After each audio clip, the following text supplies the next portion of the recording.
Hi అండి. ఇప్పుడైతే మా పిల్లలు దోస వేయమని అడిగారు. ఇప్పటికిప్పుడు దోస అంటే చాలా కష్టమవుతుంది గదా! నే నేనైతే రవ్వ దోస వేయాలనుకుంటున్నాను. ఇందుకైతే బొంబాయి రవ్వనైతే తీసుకున్నాను. ఇందులోకి గోధుమ పిండి, ఆశీర్వాద్ గోధుమ పిండినైతే వేస్తున్నాను. గోధుమ పిండి కాస్త, రవ్వ కాస్త,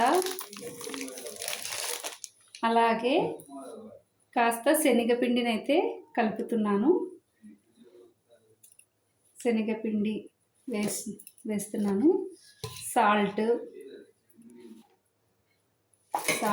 సోడా పొడి ఇవన్నీ అయితే వేసుకొని దీనిలతో దోశ వేయాలనుకుంటున్నాను.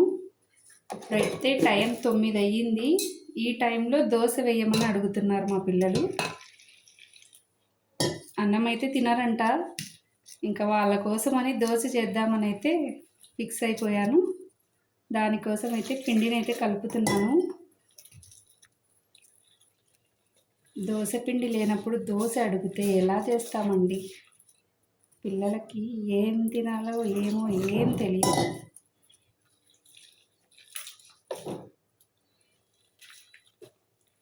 దోశ పిండి అయితే కలుపుతున్నాను.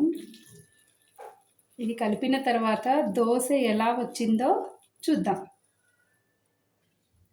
చూడండి ఫ్రెండ్స్, పిండి అయితే ఇలా వచ్చేసింది. ఇప్పుడు మనం దోశ అయితే వేసుకుందాము.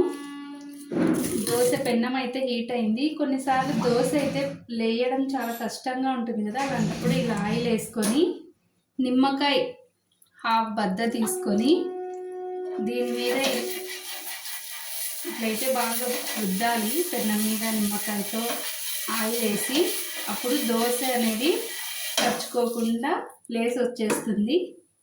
చూడండి,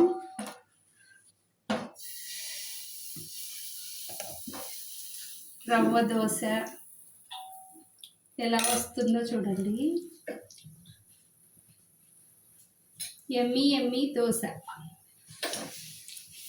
మార్నింగ్ వేడివేడిగా బ్రేక్ఫాస్ట్ తినాం కదా, ఇలా నైట్ టైం కనుక చేసుకుంటే మనం వేడిగా బ్రేక్ఫాస్ట్ తినొచ్చు, టిఫిన్ని ఎంజాయ్ చేయొచ్చు. చూడండి, దోశ అయితే కాలుతుంది. నేను నిమ్మకాయ రుద్దినాను కాబట్టి దోశ అయితే కచ్చుకోకుండా బాగా లేసి వస్తుంది. ఇదైతే ఇన్స్టెంట్ దోశ అండి. అప్పటికప్పుడు మనకు దోశ తినాలనిపించినప్పుడు పిండి అయితే మనకి రెడీగా ఉండదు కదా, ముందు రోజే ప్రిపేర్ చేసుకోవాలి. అలాంటప్పుడు ఈ దోశ కనుక వేసుకొని తినొచ్చు. ఇందులోకి టమాటో చట్నీ అయినా, పల్లీ పచ్చడి అయినా, ఏదైనా సరే చాలా బాగా ఉంటుంది. చూడండి ఫ్రెండ్స్, దోశ రెడీ.